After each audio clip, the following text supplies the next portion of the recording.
I'm John Law, this is Chasing Cars, and today, as a follow-up to our first ever sample of full self-driving supervised in right-hand drive, Chasing Cars has been lucky enough to be able to fully download, install FSDS on a car and test it out on roads that we know. That previous test was done up in Brisbane on a route set by Tesla. It was pretty honest, but today we're going to see if this really cuts the mustard in cut and thrust Sydney traffic. As a nice little bonus, this Model 3 long-range all-wheel drive is a car we haven't tested yet at Chasing Cars, so this is going to be a full, in-depth, independent review. And because you know us, you know that this is not a politically affiliated channel. We're not going to be talking about any controversies around Tesla, we're just rating the product. I'm not a political journalist, I'm a road tester, and what I care about is the car, the technology, and how well it works. So leave your comments down below, hit subscribe if you haven't done so, and let's get into it. Chasing Cars, honest reviews of your next car. Brought to you by Budget Direct. Before we start evaluating full self-driving supervised, I thought we should just talk about the pricing of this long-range all-wheel drive we have here, which sits in the middle of the Model 3 range. It's a little bit cheaper than a Model Y, but it is more expensive than something like a BYD Seal, and it's very close to its new competitor, the IM5 Platinum. Our car, as you see behind us, is about 75 grand drive away with a couple of options, including paintwork and the 19-inch Nova alloy wheels. I think it looks pretty good, and for the technology you get, the value proposition does seem very strong for the Model 3. Question really is whether the $10,100 full self-driving package is worth it now that it works in Australia. After having Tesla software engineers push 13.2.9 onto our car overnight, it was time to test it out. Okay, it's getting exciting. Maps are updated and now my screen is showing the option of full self-driving supervised. So I'm going to tap that and say yes. We'll start FSD from park because that's what we did the other day. And I think that should be all we need to do. Now I've just got to set the navigation destination, which is work, because this currently only works on navigation. So there we go. That's set. It's telling me 12 minutes to get there. Yeah, all right, exciting stuff. This is gonna be tricky to start with. Right, so hands and feet off the steering wheel, off the pedal, press and hold, tap the brake, we're off and away. As I said, this is going to be a tricky start. This is a very narrow street. It looks like a one-way, and I actually think maps sometimes interpret it as one-way, but it is indeed a two-way street. Not quite as nerve-wracking as the first time round, but there are people everywhere. And yeah, look, I'm going to say that this is not the perfect use of full self-driving. There's actually a courier walking up and a car coming the other way. What are we going to do? I may have to step in here. Looks like there's space. Oh, wow. Okay, car. Oh, that's so cool. Oh, I know I can do it as a human, but there's something about a robot doing it that's very interesting. But yeah, as I said, this is probably not what it's for. Driving through the back streets, we've just seen a pedestrian and decided to slow right down. Yeah, driving through the back streets of Chippendale, Redfern, basically a CBD district, is not probably advisable, but it can do it. So now we're going to turn right onto a main road. And again, this is a tricky one, poorly sighted, lots of sharp sunlight coming down, and there's a car turning left. This is going to be my first. I'm going to have to do something about this because we have not left enough space for this car. Do we have to do something about this? I don't know, maybe not.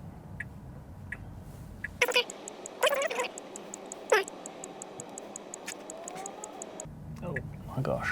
Yeah, I'm going to have to step in here. That's not worked. Bummer. But again, as I said, that was too tricky. That was too tricky to be reasonably able to do. It's a really narrow street, turning out, lots of traffic, and that's something that I can easily do myself. So yeah, just one of the limitations, I think, and that's something you've got to be aware of when you're trying a software. Now, this is also pre-release software, so it's a bit more cautious than the full self-driving will be when it comes to customer cars. So that may play into that, but I'm not entirely sure. It's going to be something that's constantly evolving, over-the-air software updates and those sorts of things. So all the usual stuff you're used to with a Tesla product. Maybe not perfect when it first releases, but as I've said so far in the first video and this video, it is really quite impressive for what it is and what it's having to deal with. I'm going to say as well, I think this is several shades trickier than what we dealt with in Brisbane. The road markings are much worse here in Sydney. There's a lot of roadworks going on coming down Regent Street here. There are people everywhere. It's not something we had in the middle of the day in Brisbane. So this is a really good test. I'm glad we've got to try it at home. And the other thing we've got to do soon, and I don't know if the navigation's going to pick this up, but I've got to move over a lane. I know that.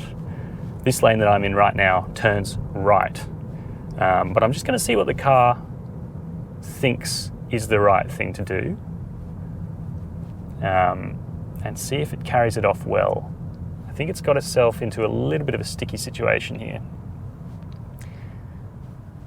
Obviously, the way a human can interpret everything around us is a very different thing to computers. I know we have one input, but our input is really good. God, it runs close when you do a lane change sometimes.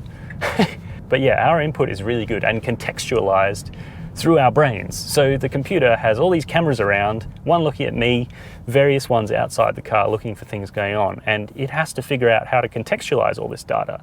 And it interprets cars in different ways and interprets humans in different ways, but again, it's not the same way we see the world.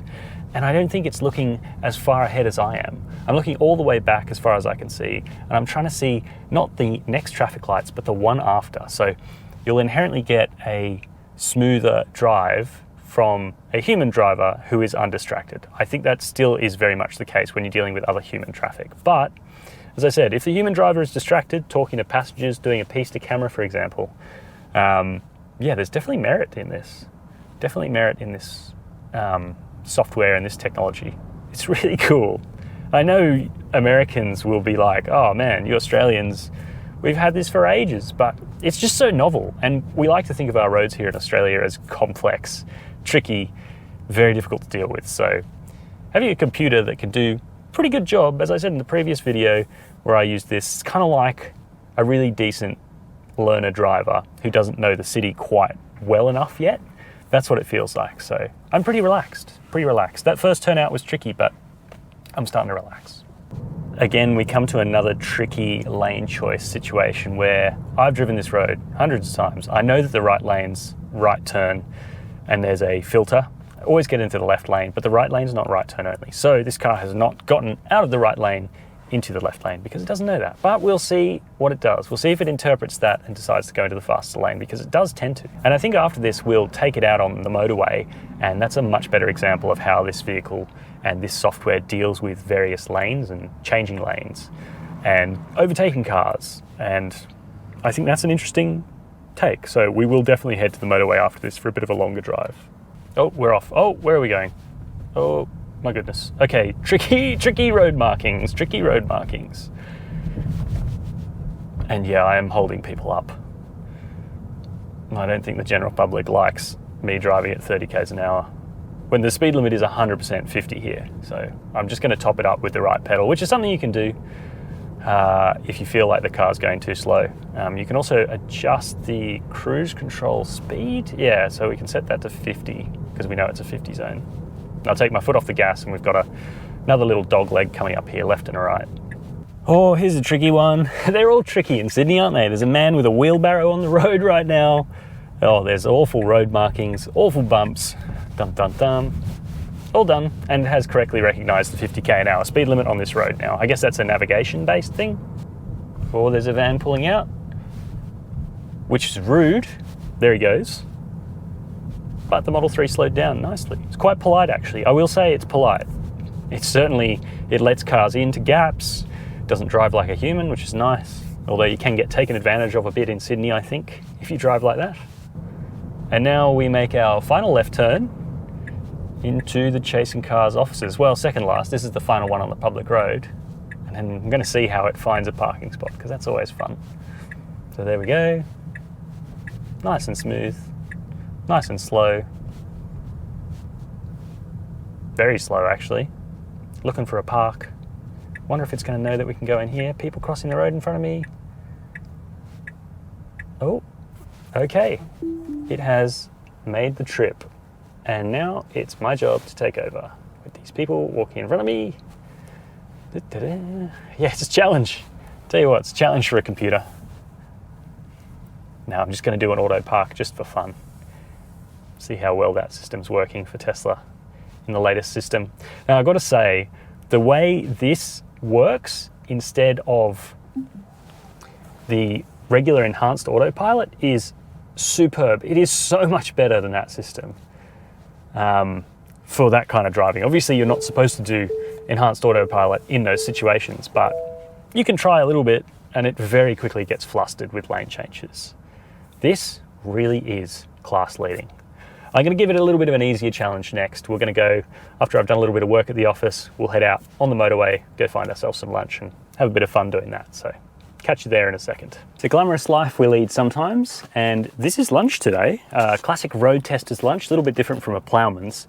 But even though I do have full self-driving capability in the Model 3, I would say don't eat while you're driving, even with autopilot on. It's not legal, or at least it's in a shady grey area where if your hands are sort of wrapped around a sandwich and you're not paying attention on the road but eating the sandwich, I reckon you're going to get pinged for that, and it's just not a good idea. So as good as full self-driving supervised is in terms of soothing the nerves on the motorway, you can't eat, and you certainly can't use your phone while you're driving. Back on the move again with full self-driving and on roads that I think it's going to be a little bit more comfortable with, main arterials, and we're going to jump on the M5 back from Beverly Hills, where we are now, into the city. So we're going to go through some tunnels, which is always interesting because GPS accuracy and all of those issues crop up along with speed signs. Now, we came through the M8 before on the way out here, and what we found is that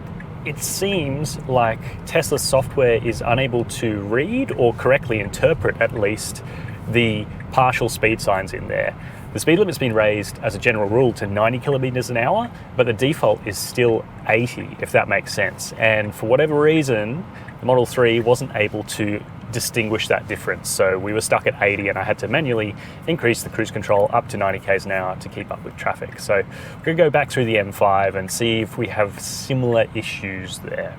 In its domain on main arterial roads and motorways, full self-driving is stunningly good. It even automatically overtakes cars and moves back into the slow lane after doing so, and chooses the right exit when you need it to. Perfect? Not quite, but knowing this fantastic system is just the start and that it will only improve over time with more updates is deeply impressive. Now, onto what I'm actually used to talking about, which is how these cars drive. What is the Model 3 long-range all-wheel drive like when you're behind the wheel? And I'll keep it basic and short at first, because the Highlands Model 3 is a really nice car to drive, generally speaking. The ride is much improved, it's quick, it's pretty quiet, and the visibility out the front is generally quite good, and it's supported by a whole load of technology that seems to work quite seamlessly now.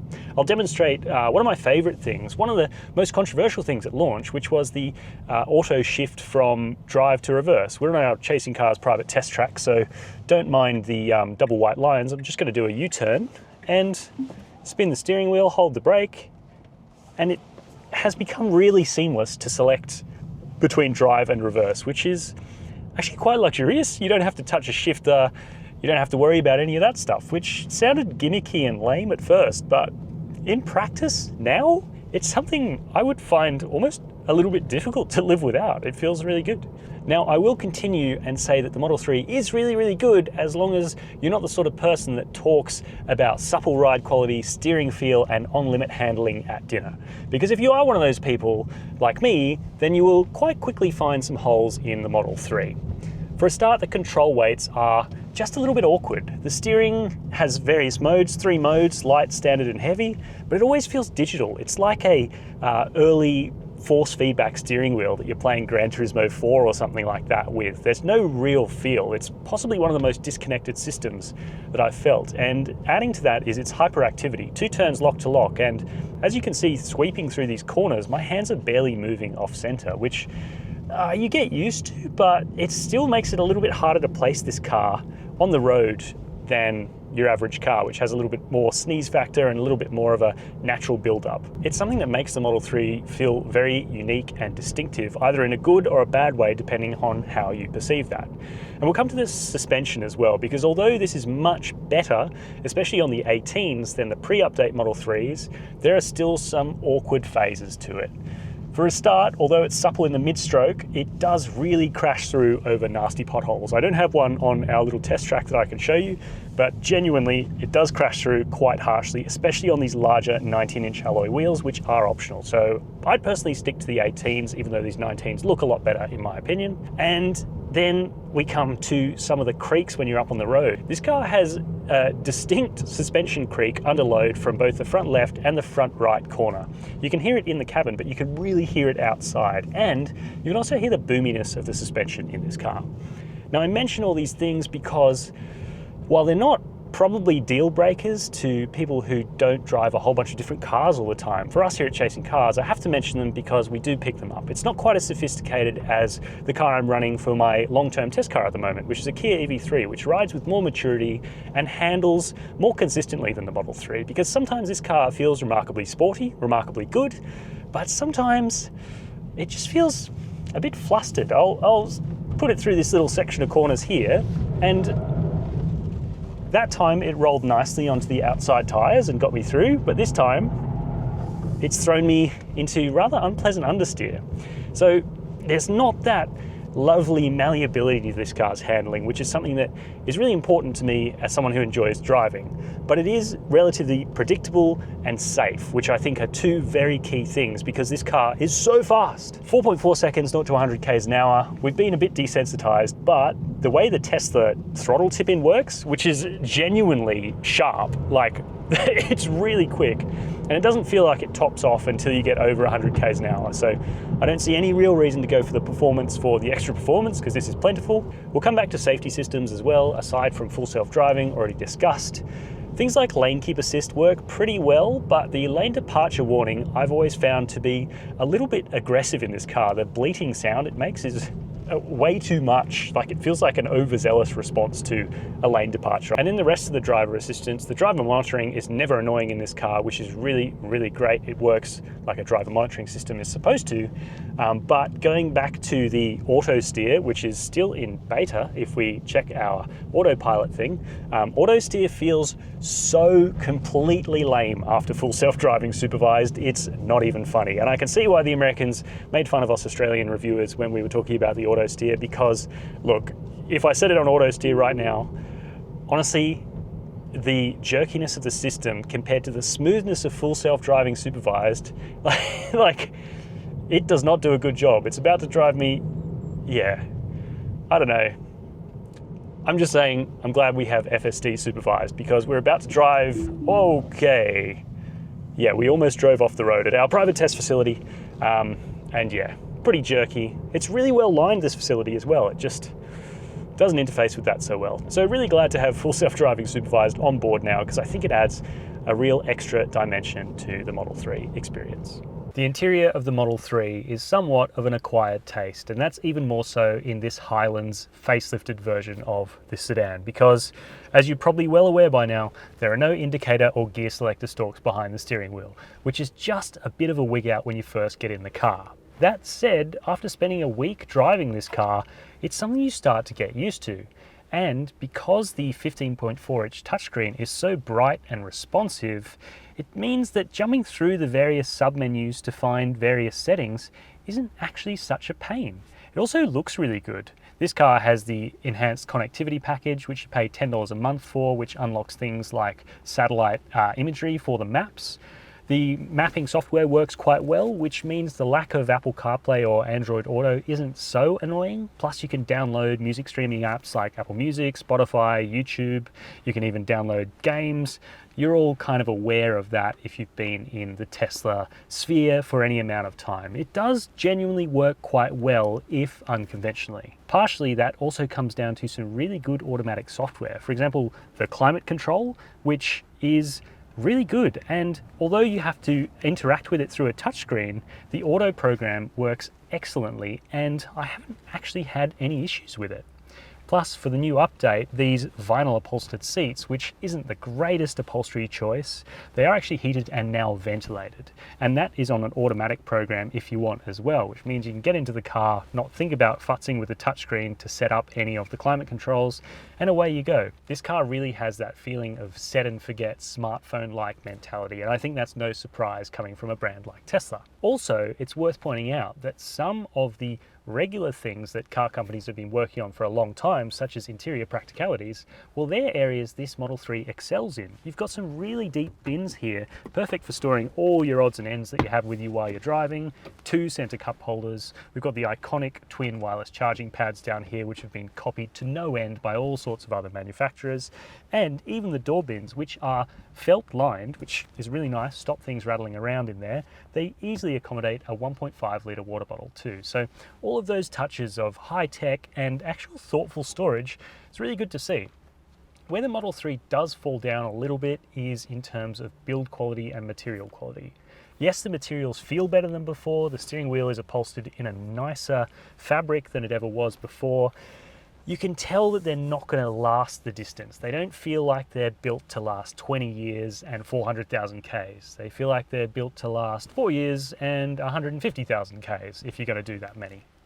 We also noticed multiple rattles in this car, 4 rattles at the least, coming from various pillars, the B pillar, and also from the rear parcel shelf. They were all enhanced by the fact that this car has a seriously good sound system. And that is one of the joys of this Model 3, is just how clearly and strongly music is played in the cabin. Speaking of build quality, while driving, I've noticed that my driver's seat does seem to clunk and move around a little bit underneath me, which isn't extremely confidence inspiring. Plus, the comfort of these seats isn't great. I find I'm lacking a little bit of lateral support, especially up high, and that the base cushion isn't quite long enough for my long legs. But that said, on the whole, although unconventional and very tech-driven, the Model 3's interior feels remarkably functional. The Model 3's back seat doesn't miss out on much of the technology that you get in the front. You certainly don't feel like a second-class citizen back here on that front, because I've got my own touchscreen now. I can adjust the fan and climate controls, I can turn on my heated seats, I can stream music, I can watch videos, and I can even play games with a Bluetooth controller. All very cool things, I think. And it's not where the tech ends in this car as well, because Tesla has one of the best companion apps on the market, and you can use it as a fully digital key, which is pretty much what all owners will do, so you don't have to worry about that slightly dorky credit card and tapping it on the B pillar like I have been this week. Now onto comfort back here, because it has been a bit of a sore point for the Model 3. Space-wise, it's not too bad. I've got a reasonable amount of knee room. My driving seat is all the way down, so my toe room back here is pretty cramped. Headroom isn't huge, but it's just passable for me at 188 centimeters. The bench has been reprofiled for the updated Model 3 as well, so it is a little bit more comfortable than the model it replaces. That said, because of the high floor, my legs are still sort of dangling here without much under thigh support, which I think is a bit of a shame and isn't quite as good as the larger and taller Model Y. So if you're going to be putting people in the back seat regularly, it does make sense to spend a little bit more on that taller SUV. As for practicalities, back here we have some really clever things beyond the technology. For example, the door bins, which are almost as big as the fronts, still easily fit a 1.5 litre water bottle and maintain their nice soft lining. Material quality is equal to the front back here as well. Soft leatherette up here, nice comfy armrest, and this sort of faux suede down here. All really nice things. Plus we have a center armrest that you can pull down, quite comfortable, 2 more cup holders to add to practicality beyond the air vents, and 2 USB-C fast charging ports back here. A final little point that I was surprised to see was just how nicely these coat hooks pop out in the Model 3. They feel just a little bit more expensive than the price you pay for this car, and I think that's always a good thing. Onto luggage space of the Model 3 Highland, and it is a typically booted sedan, but you can open up the power tailgate and you get a really spacious 594 litre luggage area, which is really good, bigger than a lot of rivals that are about the same size as this Model 3. You also get quite nice finishing, fairly lush carpet, sort of leatherette handle to lift up the storage space that's perfect for cables and any of those sorts of things. Only real issue I have with it is that you have to go through the back doors and fold the back seats from the back of them. There's no remote tabs, as you see in some other rivals, mainly petrol ones. Go to Superb is a great example, but at the end of the day, it's not the end of the world. You do, of course, because this is an electric car, get a frunk as well, perfect for storing charging cables and small suitcases and those sorts of things. Two of the great things about buying a Tesla are motor efficiency and the availability of charging infrastructure. Tesla chargers are still simply better than the rest out there, certainly in Australia. They're easier to use, they seem to be more reliable, and they're more plentiful. Plus, if you own a Tesla, they're cheaper. Now, talking about range, this Model 3 long-range all-wheel drive becomes the champion of the Chasing Cars range test. Averaging 13.3 kilowatt hours per 100 Ks on our highway loop, it was able to cover 560 kilometers in theory from full to flat. That's really good, beating bigger batteried EVs like the Polestar 2 and the Hyundai Ioniq 6 in our testing. It's still some way short of the official 629K WLTP rating, but really, really good for the real world. Urban efficiency was also great at 12.9 kilowatt hours per 100 Ks, again, very competitive. That said, Tesla's range estimation seemed rather conservative in this car. When I charged it up to 100%, it was only reading 485 kilometers, despite the results we got. So I think that's a bit of a weird one. Charging speed was also not quite as good as promised. We observed a peak of 175 kilowatts on a 350 kilowatt pylon. Tesla says it'll do 250 kilowatts. We took 30 minutes or so to get from 29 to 80%. So real world may vary, but that's still plenty quick for an electric car. The real snag for this Tesla remains warranty. In Australia, it's 4 years and 80,000 kilometers for the car, which in my book just isn't long enough when rivals are offering 7 years and unlimited Ks. At least there's a pretty solid battery warranty for this car, which is 8 years or 192,000 kilometers. The other thing to be careful of with a Tesla is residual values. They're listed between 40 and 45% on Redbook, which is really quite low, and you'll regularly see these in the classifieds as 3-year-old cars for $30,000 or less. So buyer beware, go in with your eyes wide open and make sure you're aware of the depreciation hit you're going to take. Right then, time for our honest, independent verdict, and it remains one of the very best electric cars you can buy, in our opinion, here at Chasing Cars, and the long-range all-wheel drive we tested may just be the very best. It seriously is a very long-range EV. As for motor efficiency and technology, the Model 3 remains a clear leader in the class, with value very close to being the leader of the class as well. It's not perfect, there are some foibles, some build quality issues which present themselves as creaks and rattles when you're up on the road, which may be a deal breaker. Plus the control weights and feels are very unique, very digital, and very polarizing. But if that doesn't concern you, then the fact that full self-driving supervised is quickly becoming a reality in Australia means that this car has a whole new USP, and I think for that reason, it remains one of our very favorite electric cars. Let me know your thoughts in the comments section down below. Hit subscribe to Chasing Cars if you haven't done so already. And as always, thank you very much for watching.